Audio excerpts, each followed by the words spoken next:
Hey guys, welcome to the TriStar Gym channel. Today's episode, we have the special episode with Karel Silver Fox Pravec. Karl, thank you for coming, man. I'm so happy to have you again. It's always my pleasure. Me and the fans love it when you visit. And like, if you haven't seen the other videos, this is the man who tutored me and George for many, many years. When I met Karl the first time, me and George were just blue belts. And this man would torture us with this technique. We were so much more, should I say, buff and muscular? And this guy and he looked the same. He hasn't changed at all. We were young kids, doing all this fitness training and lifting weights and just grinding every day. And we come and wrestle with Karl, and he would just destroy us, really, just finish us with it. He's still known as the guillotine master, but he mastered so many finishes that when you roll with Karl, I would say we tapped me out like 12 times in a 6-minute round. And no. Yeah, no. I appreciate that, but it was that bad. Same with the other superstars we would come along with, and man, it was just such an eye-opening because this man, it was 100% technique. Like, we were how old were we? We were like 23, 24, and it's been a while. Man, he gave us a lot of beatings, man. I still remember. I still feel them. I still feel them in my heart. I remember fun trainings. But yeah, definitely one of the most technical guys on the mat, and he never used force with us, never. Like, he just tipped us over and showed us how bad we were. It was amazing. So today we're thinking about talking about triangles, right? Yeah. Tell me about the triangle choke. So I think a lot of people know a triangle and know how to sort of set it up and apply it, but a lot of times they can't finish, and could be just because they didn't properly lock it up. But the other thing is sometimes they don't have the right technique. And actually I just got asked a few days ago at Renzo's, and one of the guys was asking me, hey, I got this guy in this triangle and I couldn't keep his posture down. And I said, show me.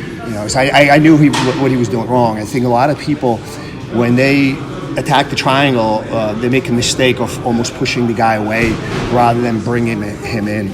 That is the same thing for pretty much any choke. You always want to sort of crunch up. Same thing for a triangle. The other thing, what I wanted to talk about is I'm a big fan of triangles from different positions, and as such, I think it's a good idea to also expand on the topic to look at inverted triangles and reverse triangles. For me, especially from the guard, especially when you're dealing with somebody that's fast and technically they already know what they're doing.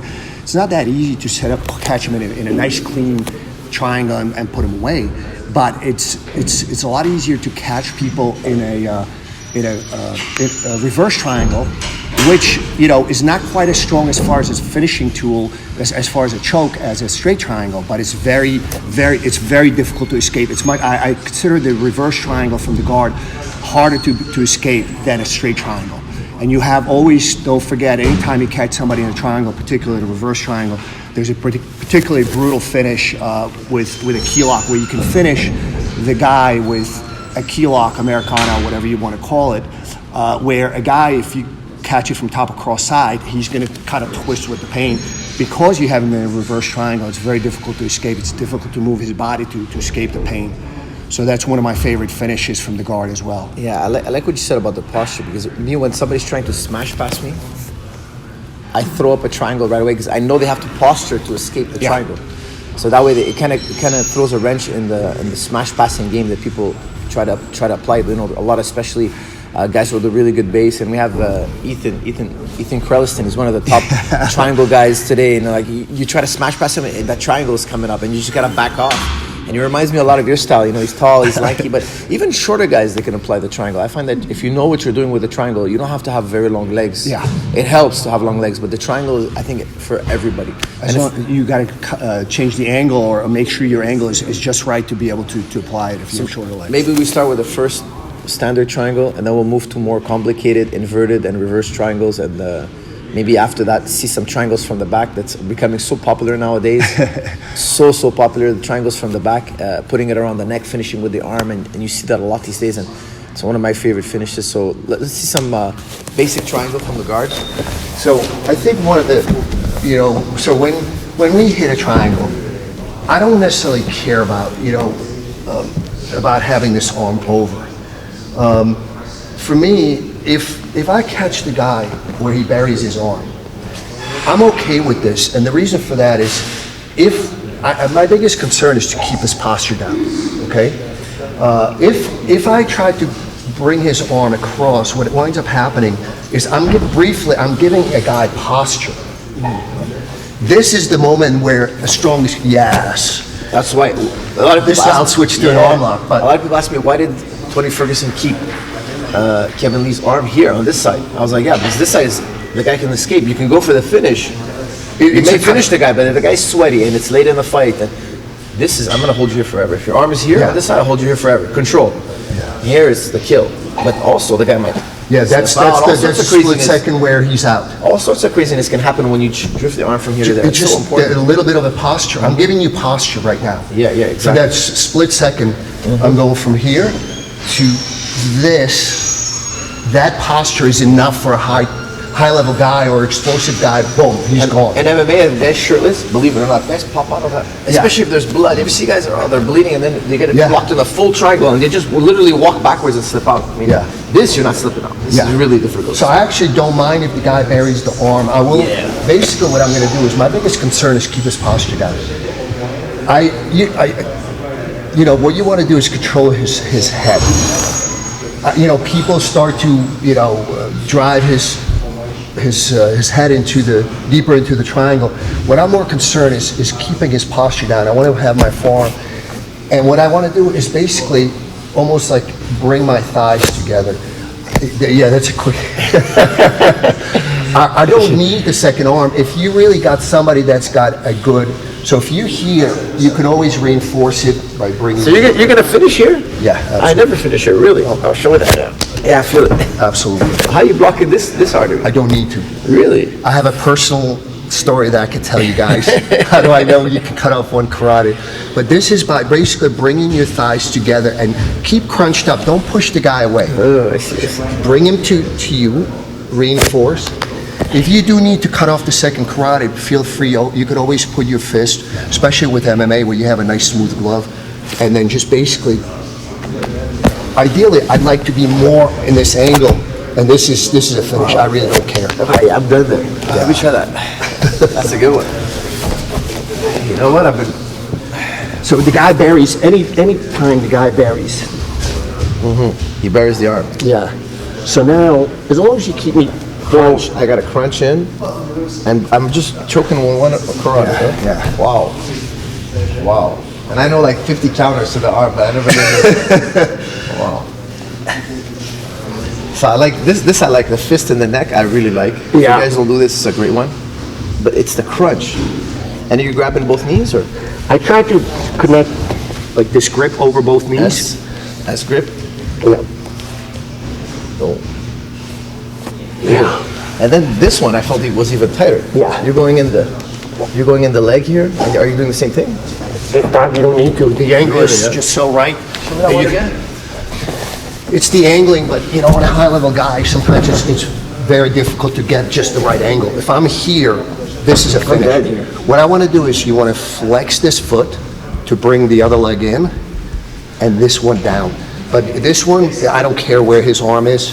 If I can get here, this is a finish. So you're underhooking the arm. I was underhooking the leg. You can do either. It doesn't matter. Just make sure whatever is available to get into that position. That's really tight. That was really tight. So here, hold. Yeah, I buries the arm. So you're here like this, boom. Oh, that's really tight. And the guy's not punching you. Show me that one more time. I want to make sure I see it. Later when I rewatch this. So, especially if you got shorter legs, you need to make sure you get a proper angle. And again, remember, I'm not pushing him away. What I want to do is bring him in. If I need to, I can reinforce. There's no way the guy's punching me, and just squeeze. Oh man, that's tight. When I'm squeezing, again, it's the same principle. Whether you're doing rear naked choke, a guillotine, you always want to make that hole as small as possible. This is the finish. So I want to make sure, almost like bringing my other shot here, Maz, this way. You're gonna see the knees. People finish like this. Yeah, people finish like this and drive the head in. What I want to do is this. So flex this ankle, crunch up, and bring my thighs together. it's like you're putting yourself in a fetal position, but a lot of people flare their knees when they're doing a triangle like this with their knees flared. Yeah. You gotta compress like this. Yeah. Like it's awesome. And the biggest problem also is when the guys lock up a triangle or something similar to that. When my legs start to drift down, you can see how easy it is for you to posture. If I see this, I'm immediately switching into an arm lock because the triangle is gone. And your head is still parallel to mine. Your body's still parallel. Yeah, if I see the guy trying to, I want his posture broken by doing this. So by bringing my knees forward. But anytime I sort of start to feel the guy getting posture, I immediately switch. Yeah, it's a very, very tight arm. Really, but you do the arm bar quite differently. There's no steps, it's just one step. Yeah, again, I'm not faster than a lot of guys, but it's the efficiency of transition that gives me the edge. You're saying if the guy starts to posture, now you're just passing this here. It's very tight, especially because he's gonna try. Yeah. Wow. So just don't even put your foot on my hips. So as the guy's pot, boom. Yeah. Just right here. Yeah. Just a quick hip switch. I always thought it like put your head inside. It takes too long. He had my bust out. Right? He's gone. Bust out. That's why I don't really use that arm bar very, very much. I'm gonna try that, just crossing my legs. It's extremely effective. It's just a quick, your butt shifts out just a little bit. And if the arm is on this side? If he's on this side, then he's not posturing. He can't get up with this. this. He's not posturing. Right. So if he starts to posture, it's very tight. I like that. Yeah, it's very, very tight. And it's because the guy's posturing, he's already straightened the arm out for you. So it's a very, very quick. He can't posture like this. No. He's in a kimura, right? Yeah. He's in a kimura.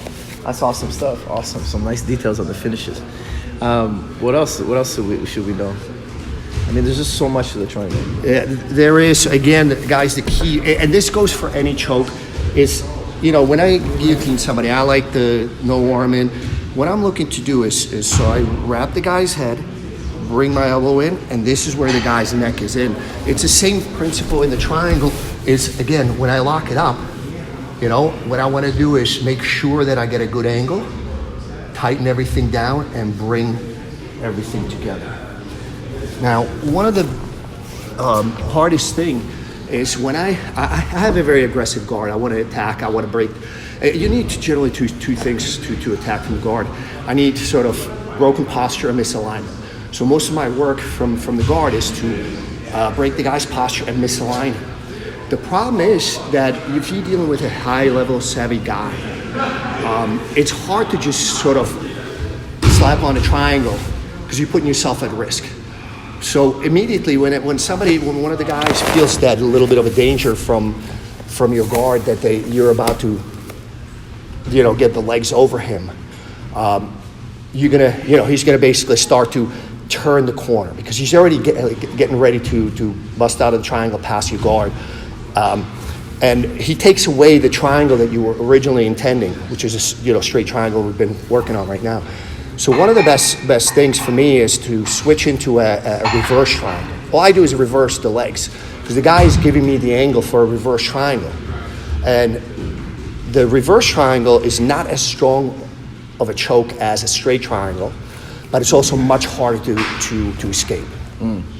It's a great control because I always tell the guys, personally I don't finish a lot of them. I do finish it sometimes, but I use it a lot as a control and attack the arm. Because it is sometimes a little bit weird to finish. And I find a lot of guys that do finish it, like for instance, Baldio Estima, you don't want to be in his reverse triangle. I have been choked how many times with reverse, but he's got long legs. Yeah. And I always wondered, is it because I try to do it exactly the way he does it. I don't get the finish as much. Whereas him, when you're in it, it's like, you're done. Yeah. What he did is there's almost two styles. What he did is inverted triangle. There's two kinds of inverted triangle. We'll look at both of them. This one, what I do, this is from the guard, is almost I just reverse the lock up of the legs. So, say for example, you're in my guard, and I'm always trying to swim my arms in. I don't want your hands on my torso. Whether you're looking at it from a grappling perspective, I want this. He's got posture, ability to pass. if you look at it from a self-defense / MMA perspective, yeah, this is bad. So I'm always looking to swim it. Now, what's going to happen is you're going to try to re-swim your arms. As that happens, your shoulders for a split second get narrow. This is what I'm looking for.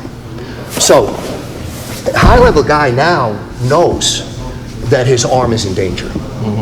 So, but he also knows that I have a very bad angle for a straight triangle. So if he withdraws his arm, he knows that I need to spin my body to the other side.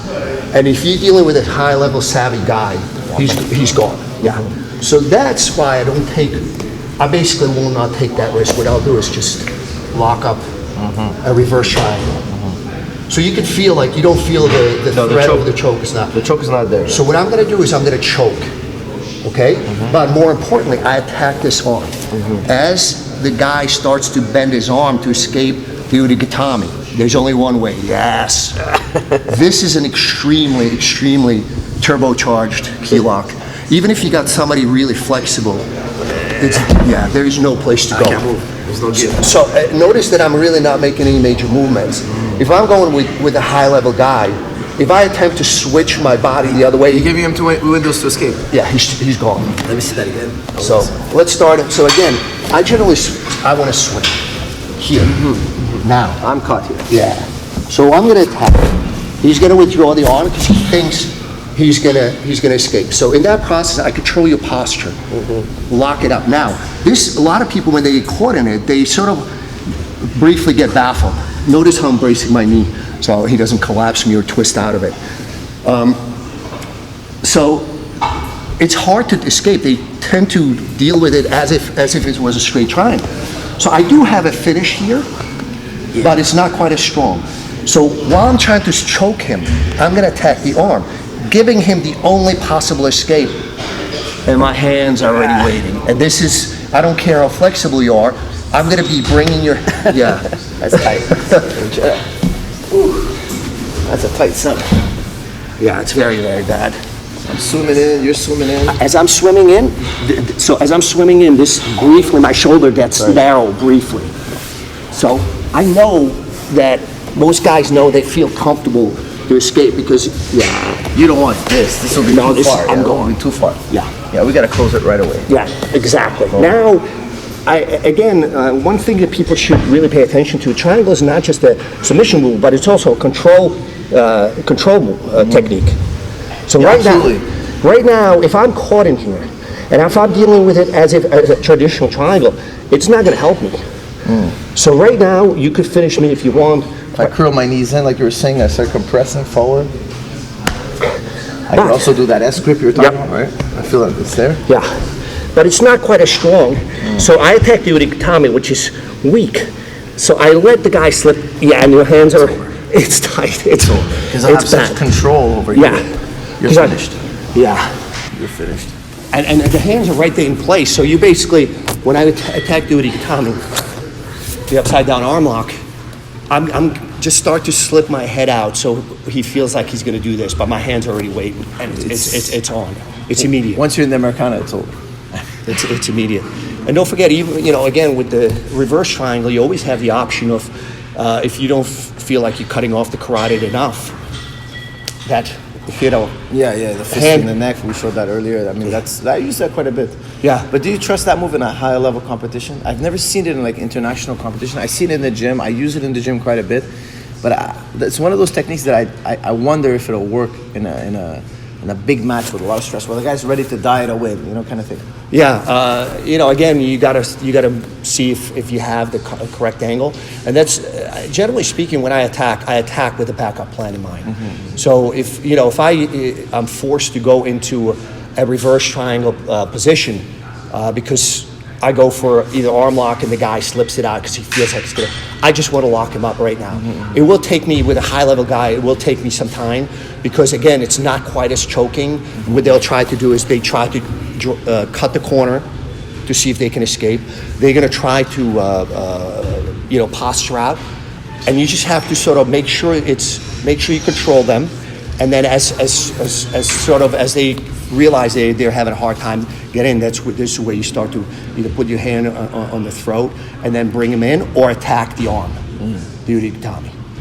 I like the concept of when you're throwing up a triangle, first thing, lock it up. Lock it up, and you have like 3-4 key ways you know how to finish, and then you slowly expand to 6-7 key ways you know how to finish, then 10 key ways you know how to finish.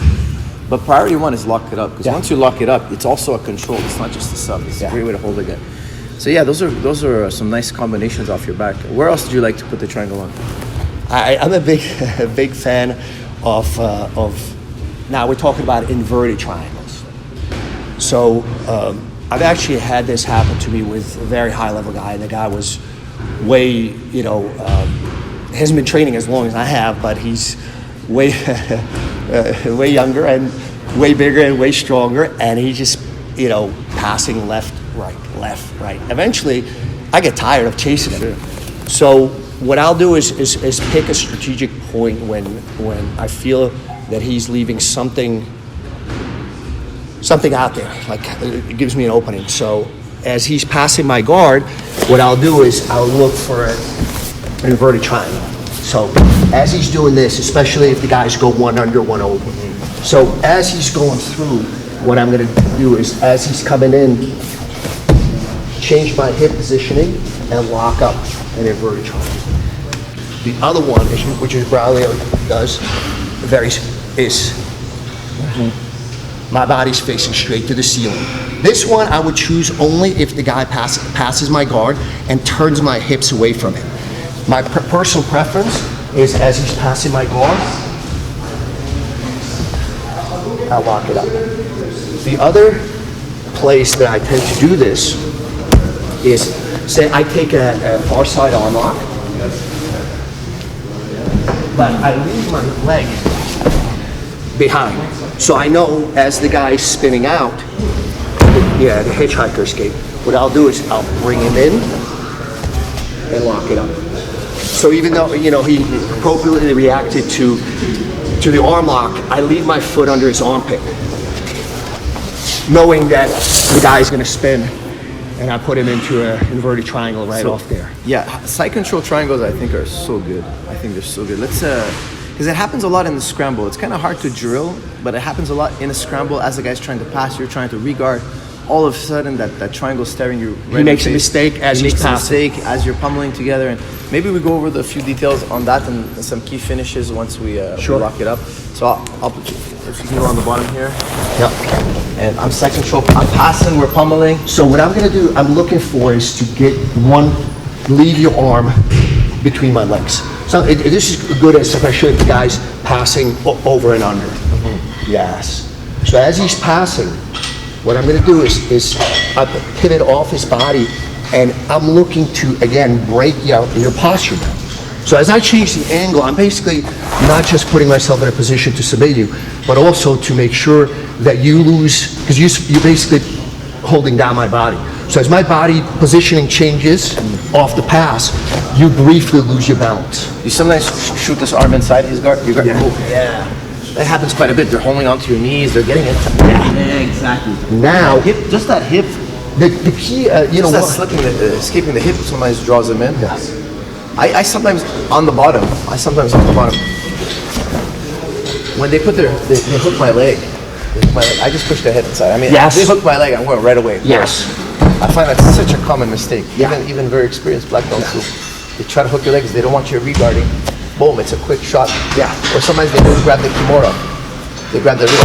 Oh, here. Yeah. Boom! We're back in here. I strip the kimura. Boom! We're back in here. I'm always trying to attack that arm and put it inside my leg and put it inside my guard, because once I have it between my legs, boom! I could shoot that triangle. It happens in so many weird ways. As guys are wrestling and they're trying to pass the guard, if you can go down here, and the guy's here, you can just bump it in, or you can I'm already. Yeah, you're already there. Now, notice the biggest thing people sometimes do, they rush to lock it up. When the guy loses his balance and his posture goes down, what I'm looking to do is clamp down, then lock it up. Once I'm here, I want to prevent him from going. I mean, Mike, go ahead, say that again. So, notice how my hips move off the guard pass. So this is you briefly lose your balance, so you have to post your hand on the ground. That's when the opening for me comes in. It's hard for me to put my arm in here. Yeah. You're defending it with your hand, the knees in tight here. Yeah. I'm trying to get my arm in here, you're gonna deflect it inside, Yeah. and then all of a sudden, You lose your balance. boom. I'm gonna use the top leg to bring it down. This one goes up high, you can grab your shin, and now I'll lock it up.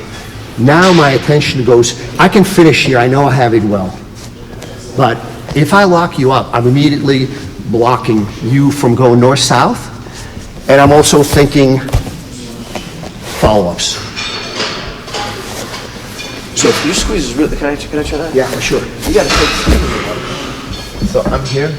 I don't usually feel like I have a finish like you do. Like your finish is really tight. Yeah, lock it up.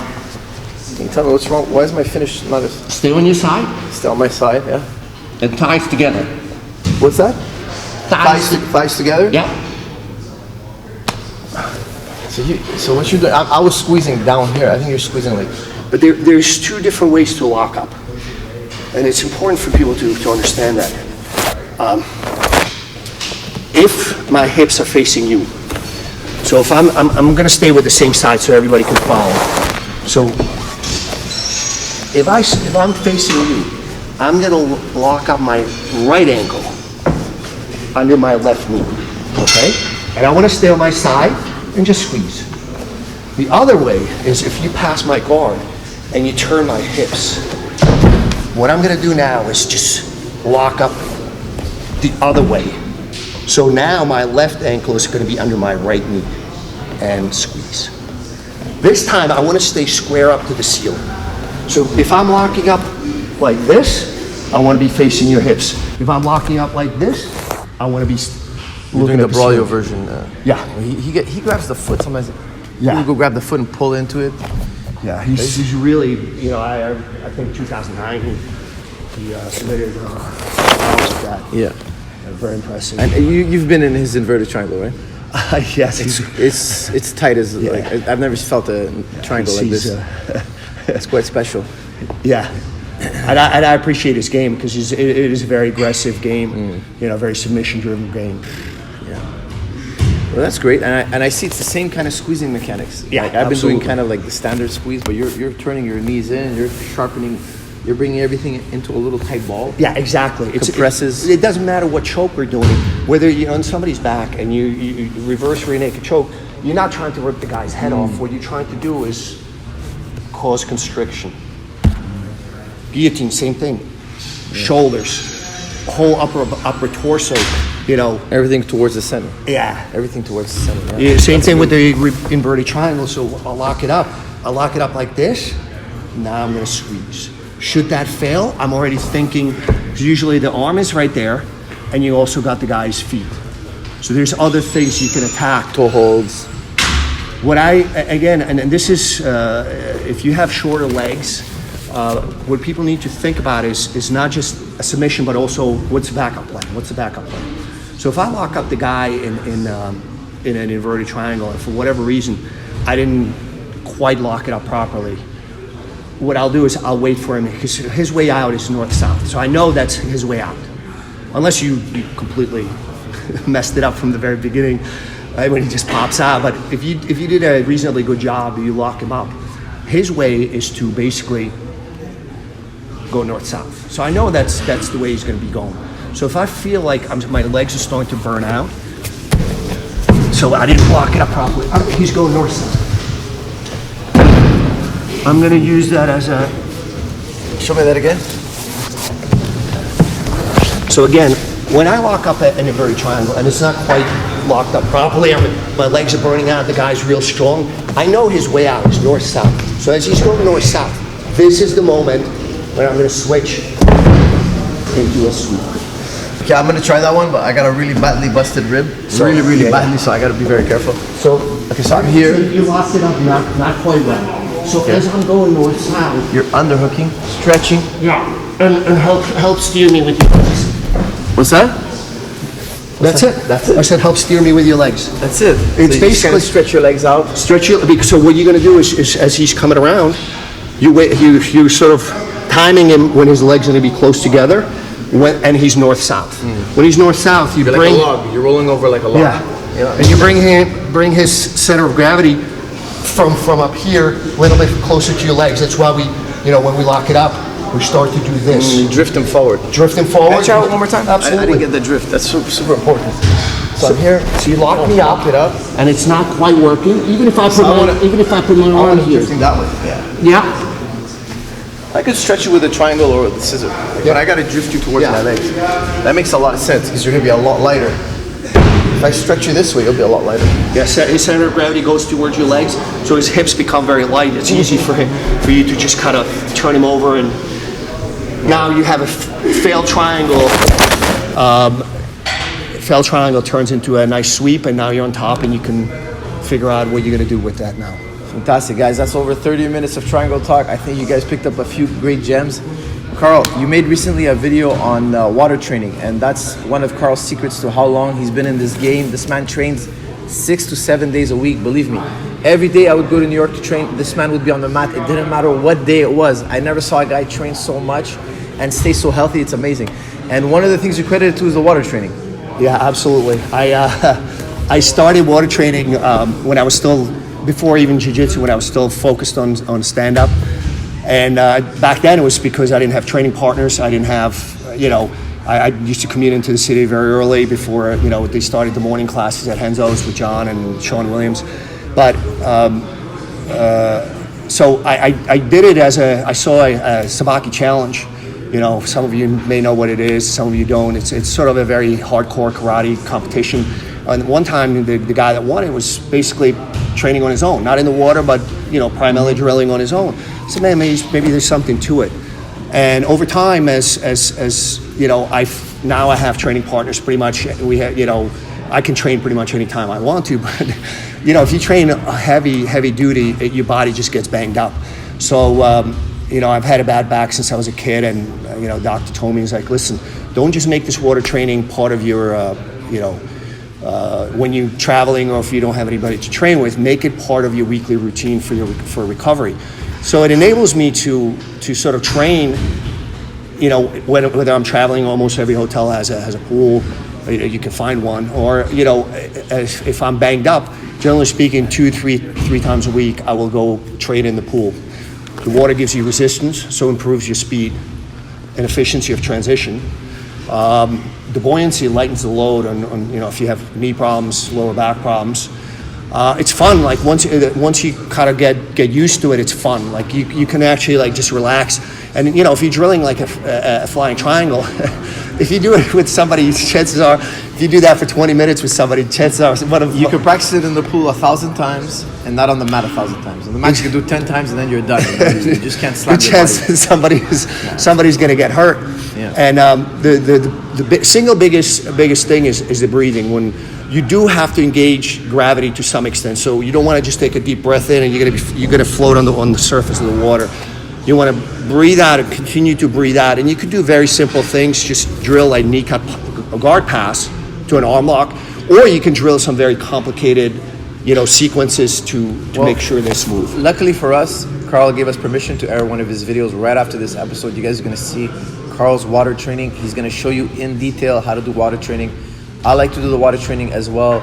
George St. Pierre does a water training among many athletes. When my athletes are run down, when they're feeling like, Coach, I'm feeling a little bit tired or roughed up, what should I do?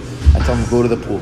Yeah. They always feel better the day after or the day after that. Pool training, go in there, do a few laps, do some jiu-jitsu technique in the pool. It's very therapeutic. There's something about it. I think the flow of the water over your body somehow makes it feel better. It's also a very special type of resistance. The Sports Science Lab in California are big on pool training. That's where we send George to do his rehab, and many athletes go there, football players. Pool training. The great thing to say about pool training is the more fast you do a movement in the water, the more resistance you get. So it's always calibrating to make you stronger and stronger. You can never outperform the water. You can never reach a point where you're too strong for the water and you need more resistance. The water will always add more resistance the stronger you are. So it's very efficient in that sense to find the right resistance for you. And guys, stay tuned, watch the water video, pick up a few gems in the water video, and keep a long-lasting jiu-jitsu career. Thank you, Karl. Special thank you to Karl. Always my pleasure. See you guys in the next episode. Thank you. Hi. I'm Karel Pravec, Renzo Gracie black belt, called Silver Fox because of my hair and my style of Jiu-jitsu. One of the things that I'm a big believer in is water training. It helps build speed because of the resistance of the water. It helps you train on those days when you're banged up, but you still want to train, you still want to drill, solo drills, paying attention to your technique. It also allows you to sort of lighten the load on your lower body, especially if you have lower back problems, hips or knees. So you can train the buoyancy of the water, kind of lightens the load on those joints. And one of the most important aspects of it is the visualization, when you have to pay attention to how you're performing the technique. So when you're doing solo drills, you pay attention to your own movement rather than sort of when you're training, you might be going against your opponent, paying attention to what he's doing to you at the same time. This allows you to focus on your own technique and precision. Also, you can perform high risk techniques, for example, flying triangle, which you can't do 50 times at the academy. High probability you're gonna cause yourself some injury or your partner some injury. So you could do a solo drill and it actually will show up in your game once you get back on the mats. So what we're gonna do is we're gonna show how the technique would look on the mats. We're gonna do it on the sand with a partner, and then I'm gonna perform that same technique in the water without a partner. Again, paying attention to details of that specific movement or that specific combination. You can start out with very simple techniques like a guard pass, takedowns, and you can eventually build it up to sort of combinations. Again, it builds your stringing ability. You can string several movements together to make a combination that you could apply against advanced people. What we're going to do is I'm going to show a couple of techniques, and when I show those techniques, I'm going to do those same techniques in the same order in the water by myself. So the first technique we could drill, for example, is a very simple knee cut pass to far side arm lock. So I'm paying attention again, and I'm going to pay attention to my technique in the water. So I'm keeping my elbows in, my positioning. As I come through, he comes towards me, I will take a far side arm lock. If for some reason my training partner comes towards me, I will follow up that combination by bringing him towards me and locking up an inverted triangle.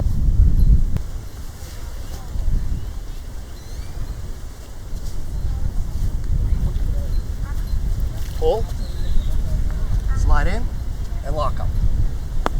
Right. Technique number 2 is one of my favorite follow-ups, is when I attack a guillotine and my training partner flops on his side, blocking my hip from coming up. I'll keep one hand on his chin, my hand goes over the top, and finish with a very strong anaconda.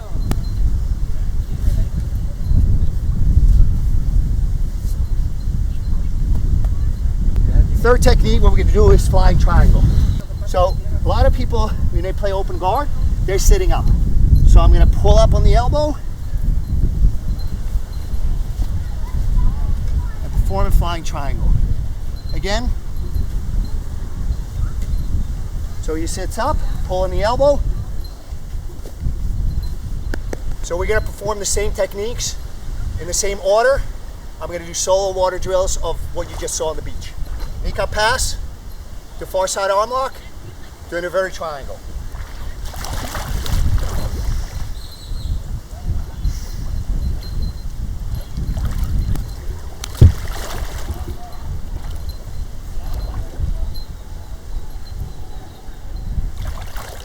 Second technique, guillotine. Opponent protects his neck by tripoding. We switch to the anaconda.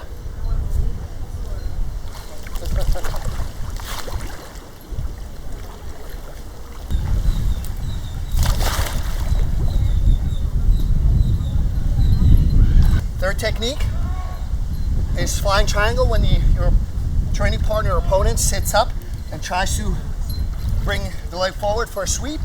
We pull on his elbow and we hit a flying triangle. So again, paying attention to the technical aspects of this move, pulling up on his elbow, bringing his head closer, and making sure when I finish with the triangle, I use my whole body compression.